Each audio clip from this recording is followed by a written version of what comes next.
I first met Butch Robins in person at IBMA in Owensboro, Kentucky, and that was back in 1994. But I had known about him since my earliest days as a bluegrass fan and a wannabe musician in my native Sweden.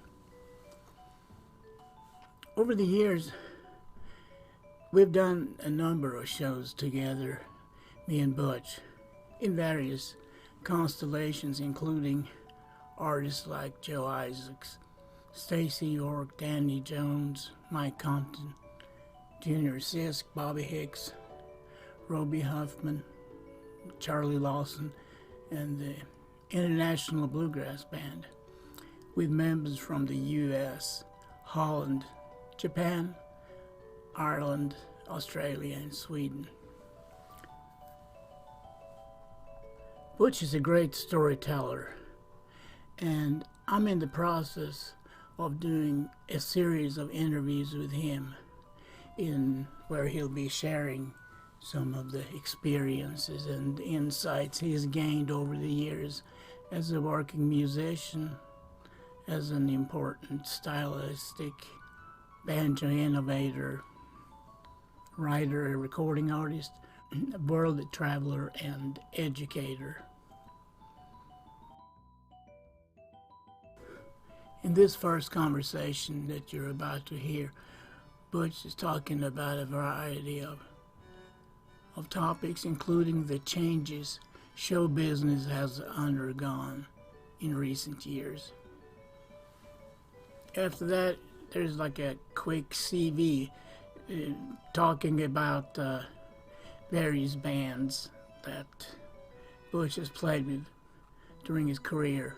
People like Charlie Moore, Snuffy Jenkins, and Pappy Sherrill, Wilma Lee and Stoney Cooper, Bill Monroe, Newgrass Revival, Leon Russell, and the Harry James Orchestra.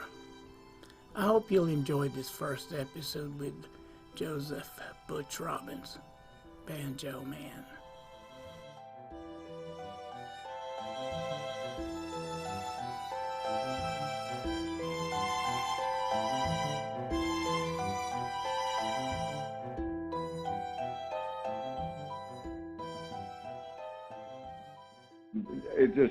It's a weird thing, Jan.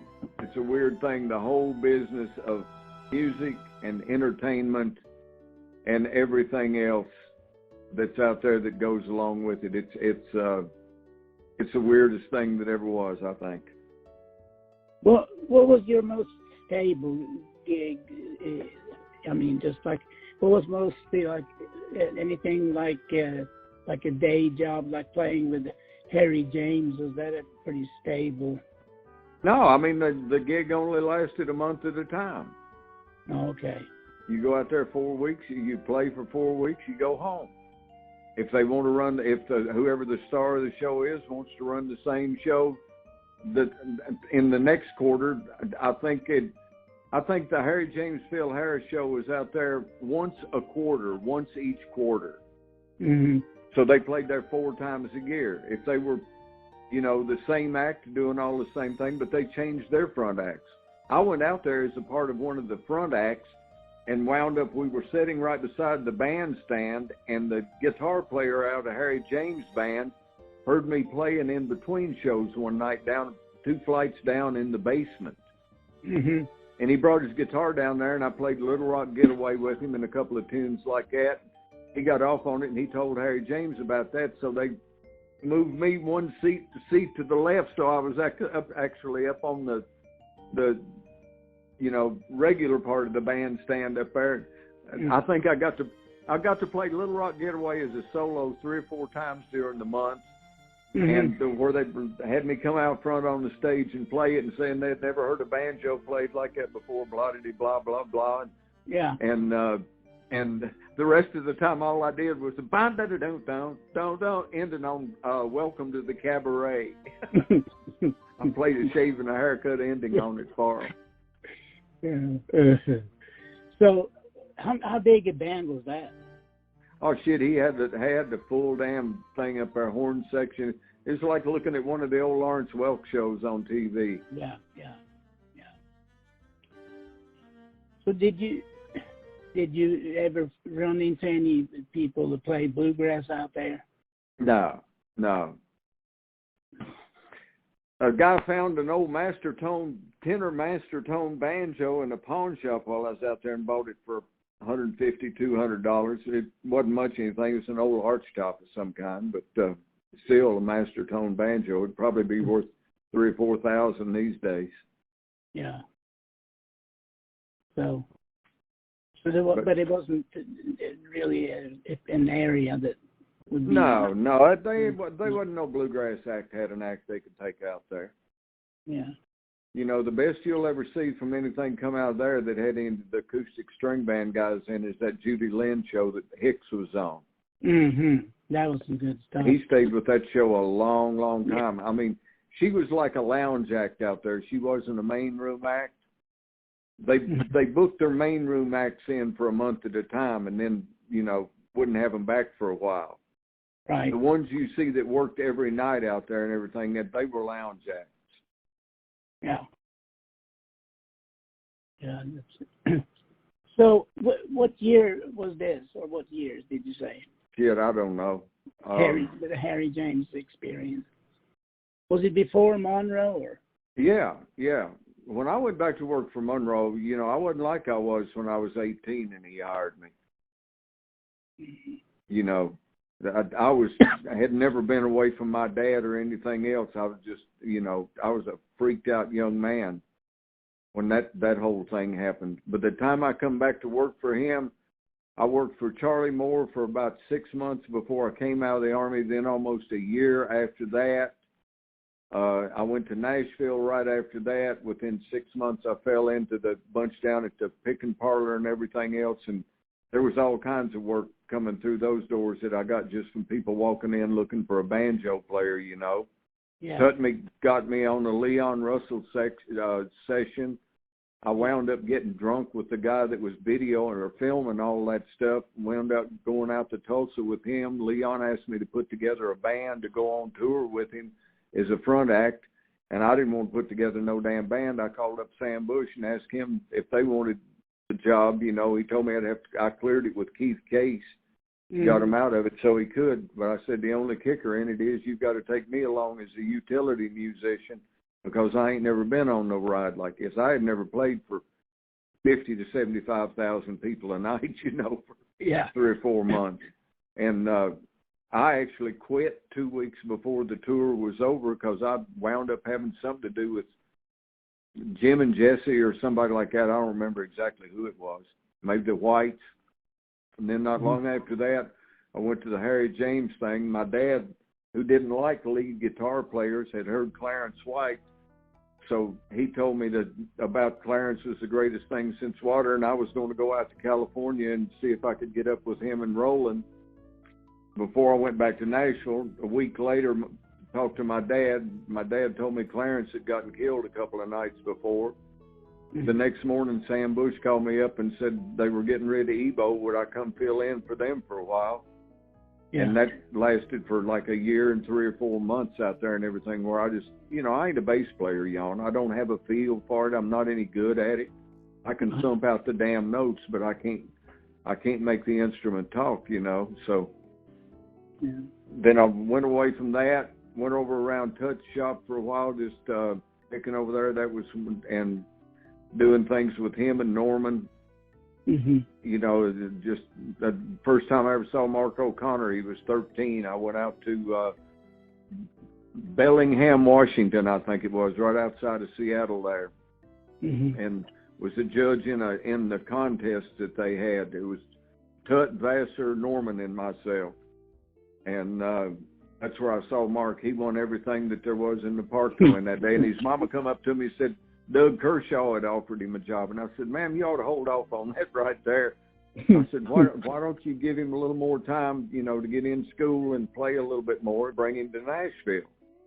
So when Marty, his mom's name was Marty, when they came down there, I got him in at the Opry and took him into Acuff's dressing room, and introduced him in there, and from there he went, played in that Grand Masters contest, and hell, he may have won it that first year. He was really good. Yeah. But I remember his first album. It was just amazing.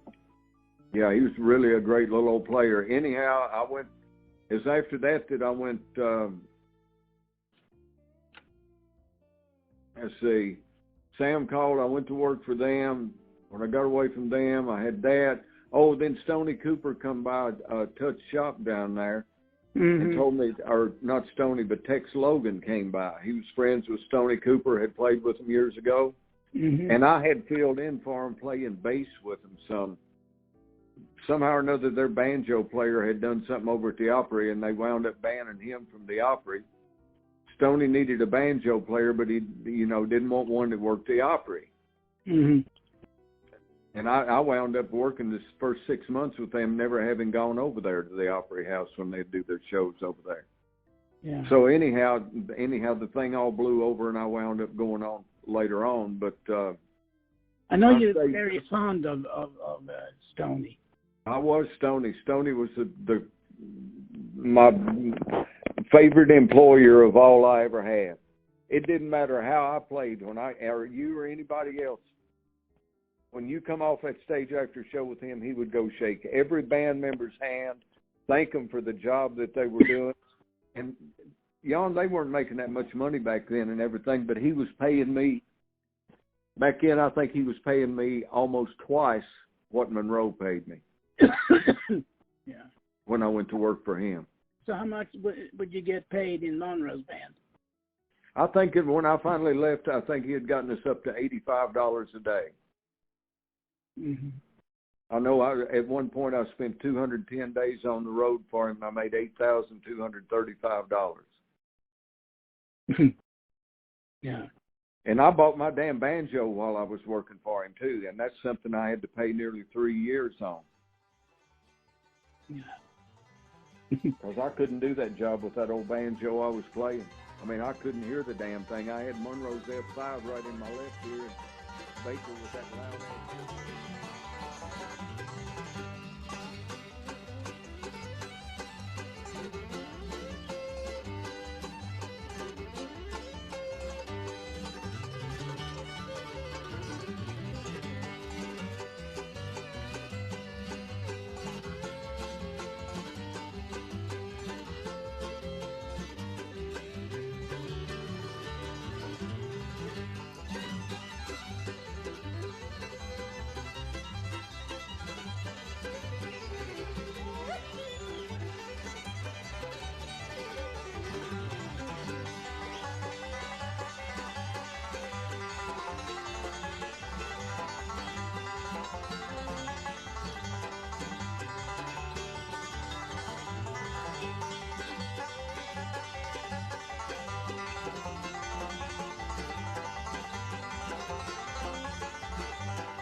mean, those guys played, you know, Baker played smooth and had the best tone in the world.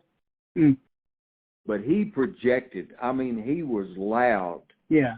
When he played. Yep. Yeah. And still had such a light touch, really. Yeah. It's just, that's the same touch that this guy's telling you about up here. That I'm trying to get this Oriental thing up here. There's a guy, his name's Sam Kephart, that plays the viola that's got the same touch that Kenny had. Yeah. He went to Juilliard right out of high school. Yeah. And when Greg Allman did his first band, I mean his first solo album after Dwayne had died,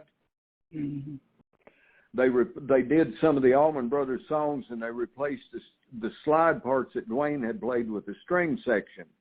And that was Sam's first job out of Juilliard, was he was part of that string section. He wound up going on about a 6-month rock and roll tour, you know, pitching or promoting that album around the country. When he quit that, he went to the Reverend Moon's orchestra, and the Korean guy used to marry 10,000 people at a time. He went from there to the Bolivian National Orchestra.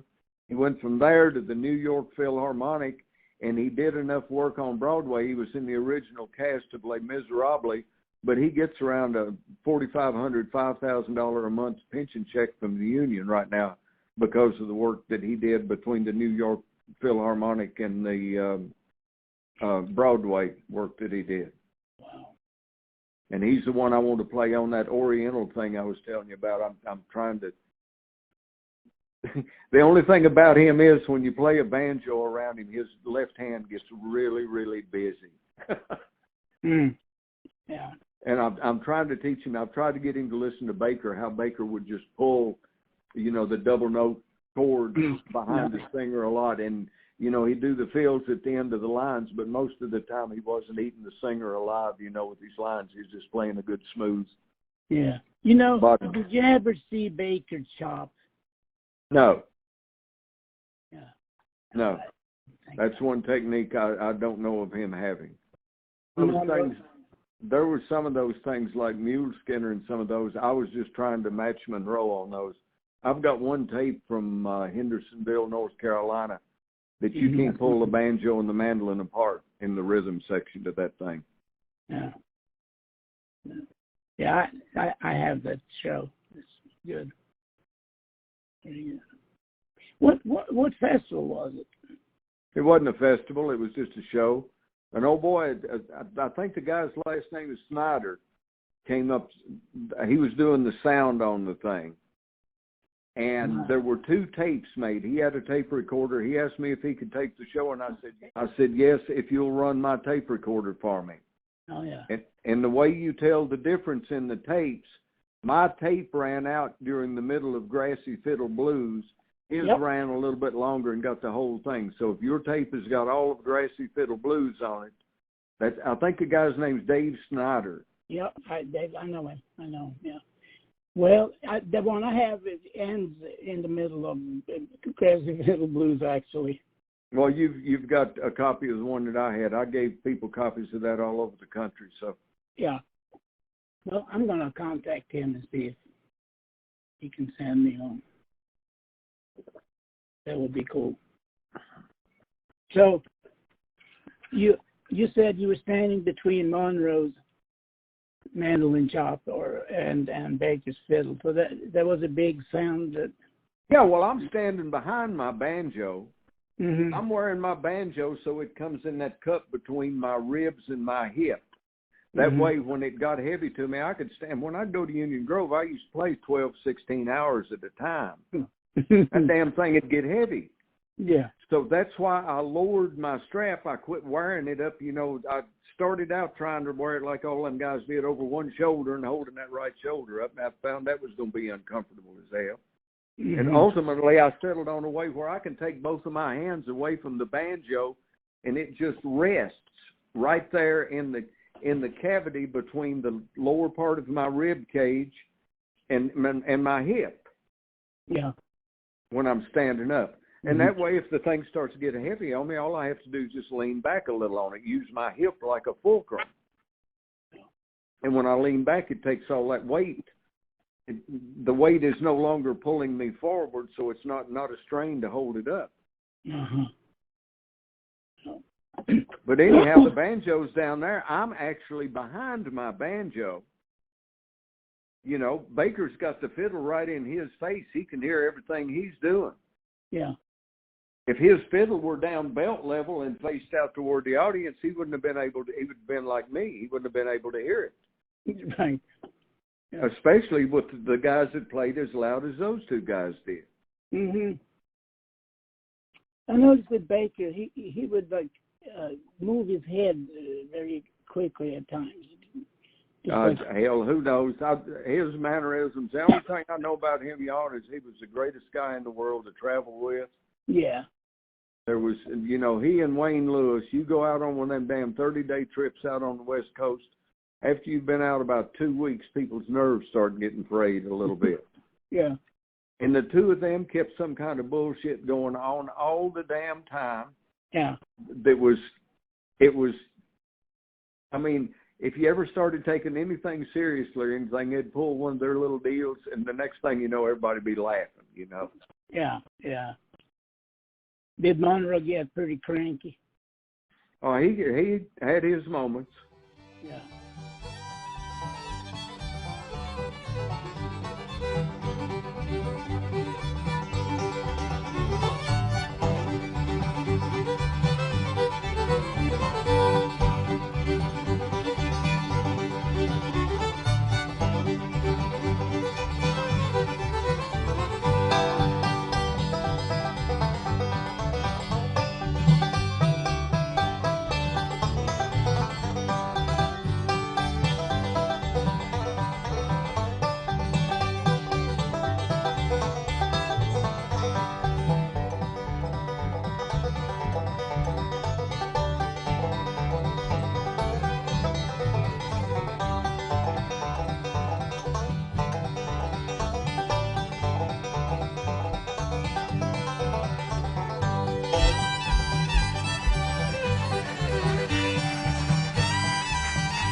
And Butch did too, or? Oh yeah, I did. I mean, I was as temperamental as any of them. The only thing about it is, I smoked enough dope. It was usually stay out of everybody's way, catch you the biggest buzz you can, get your ass to the back of the bus, get in your bunk, and lay there and read cowboy books. Yeah, why not? Yeah.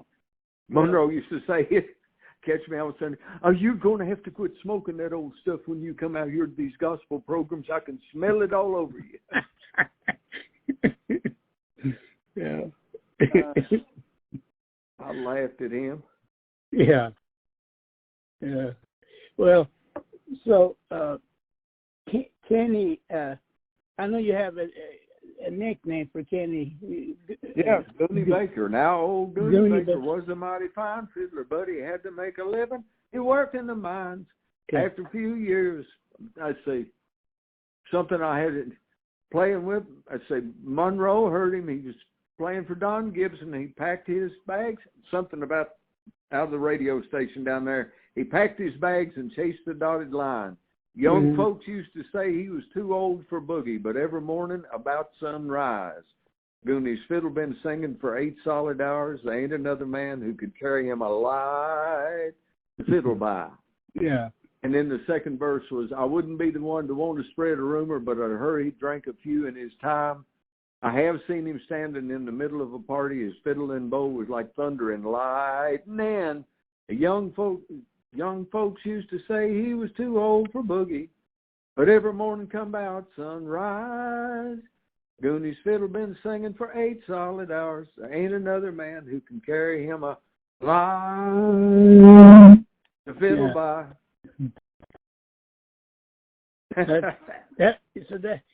So where did the name Goonie come from?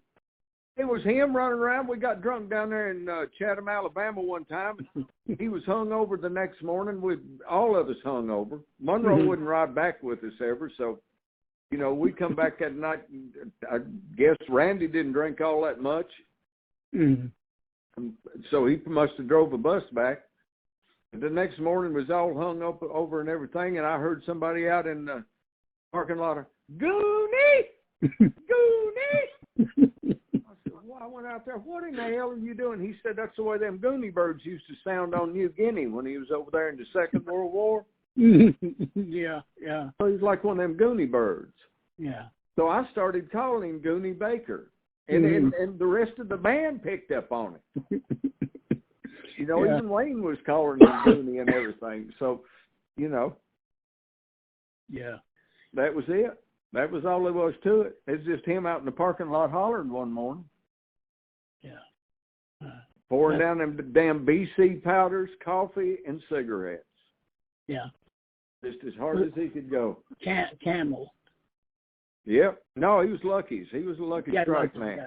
Yeah.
Ain't that a pretty song, y'all?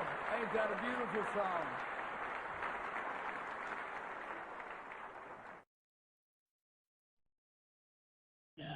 Yeah, he got me hung on them damn Luckies when I was riding around with them in 1969. I went in the Army, I was smoking them damn things. First 2 or 3 days of running and everything else that I was doing, I started smoking filtered cigarettes. Yeah. Well, y'all, I'm going to get off here tonight. Give me a holler back. I should be around tomorrow evening. Tuesday, I got doctor stuff during the day, but I should be back in here by 4 or 5 o'clock anyhow. So, you know, if you can hit me in the 7 o'clock range, you'd have a whole lot better luck with me. Okay. Well, that was great. Thank you so much. And we'll talk again tomorrow then. All right. Well, okay, you have good yourself night. a good evening, and I'll see you the next time I see you here. Okay. All right. Take care. Good night. Bye.